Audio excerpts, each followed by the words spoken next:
What's going on, guys? I hope you guys are having a great week and everything's going well and you have big plans for Thanksgiving. Today we are doing part 2 of 3-part series of our red-eye crocodile skink enclosure. As you can see, I've been a little busy with it and I didn't want to bore you with some of the more monotonous details of working on an enclosure, but I will walk you through what I've done so far, and then we will continue moving along through it. Guys, I'm James, and you're watching Blue Dog Reptiles. So to start, like I've done with every other enclosure that I built, we paint each side because I've done this with all my other enclosures. As you can see right there, they're all blacked out on all 3 sides, and that's to help the animals feel more secure, more safe. That's why a lot of times people will go with PVC or Visions or something like that, because they're closed off on 3 sides, or they just do backgrounds all the way around. Now, the paint that you use on the outside, and I've covered this in a video before, but I'll go over it again. It doesn't really matter as long as the paint is safe for the animal. Now, the paint I'm using is a little older, and so it's been having some running issues, and it's not a big deal because I'll just do another coat over it. I've done 2 coats so far. I'll have to do one last coat to kind of finish it up. Now, I didn't originally want to close up the front here because on my other enclosures, as you can see, none of them have the blacked out front, but this tank had a hiccup. If you haven't seen the hiccup, check out the part 1 of this series. And if you have seen the part 1 series, well, let's kind of cover it. This little mound right here is something for the crocodile skinks to come in and out of. Now, normally I don't put it that close to the glass or on the glass, but this time around I did because of this log piece of Malaysian. But what happened was the foam adhered to the front of the glass, and even with me scraping and all that on it, it still looked tacky, and I didn't like the look, so I was like, you know what, screw it, we're just gonna go ahead and black out the front. And that's exactly what I did. Now, you may be wondering why I have tape on the inside. You're like, well, if you're painting the outside, why do you have tape on the inside? Because we did a couple of different things. So first off, I like to go ahead and use some spray paint to start off the build. Now, this is the paint that I use. Fusion is a reptile and aquatic safe paint. Now, it's matte coffee bean, and that's because we have a lot of wood pieces in here. But the first paint coat that we used was actually black. And because we have some hard to reach spots down around the bottom, I just went ahead and tacked them with black spray paint. That way I didn't have to fuss with it.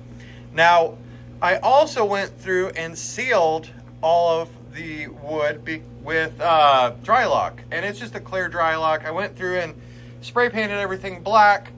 Well, I spray painted the edges all black, hence all the tape, so I don't get overspray.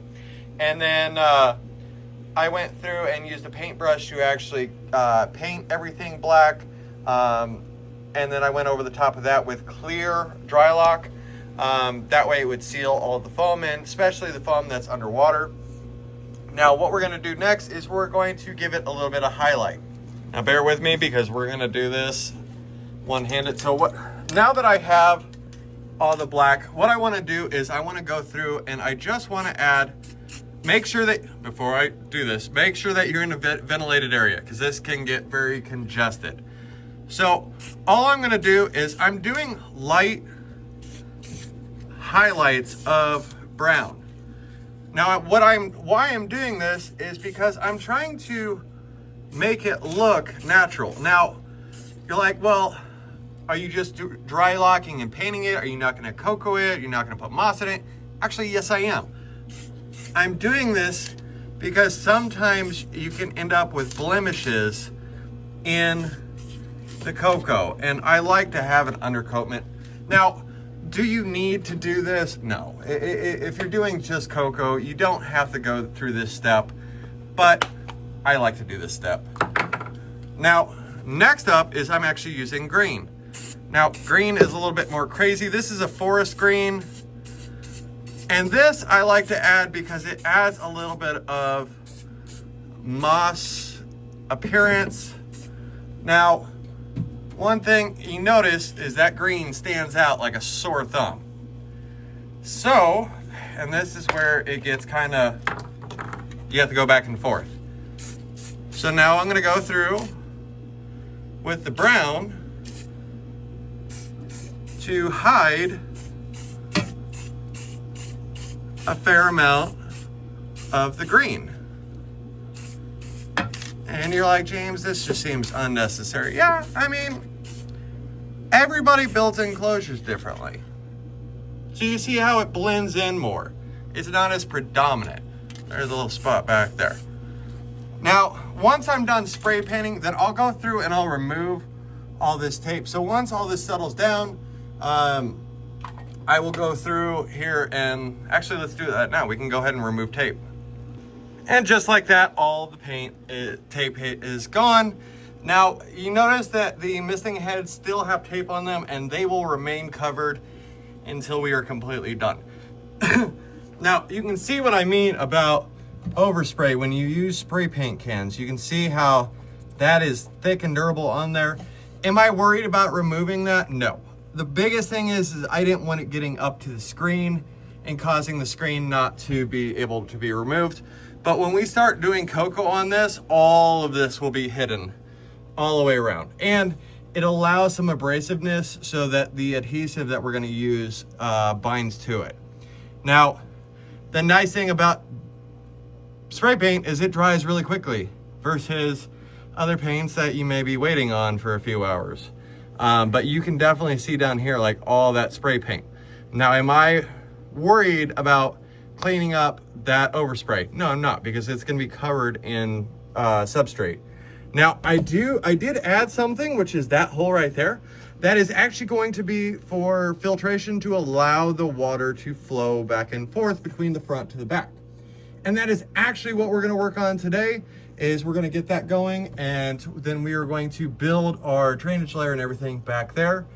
And then part 3 will be finishing out by cocoaing everything and getting this all planted, getting it filled with water, and getting the animals back in it. So here we go, let's jump into this. Now we're just gonna use a little piece of foam to put in this hole here. I'm not going to silicone this in place. I'm not even gonna foam it into place like I have done with some other enclosures. What'll happen is there's actually gonna be a rock that's sitting right here that allows water to go back behind it, but covers part of it to hold it in place. This was a bigger piece, and so it allowed it to fit in there nice and snug. But we have all this back here. Now that we have that in, we can move forward. So what we're gonna do now is we're gonna introduce our drainage layer. All right, guys, so as you can see, we have our clay balls here. Now, you may ask why they are in water, and that's because we had a plant sitting on top of them that actually came out of this enclosure originally, but these are loaded with beneficial bacteria from the original build. Now,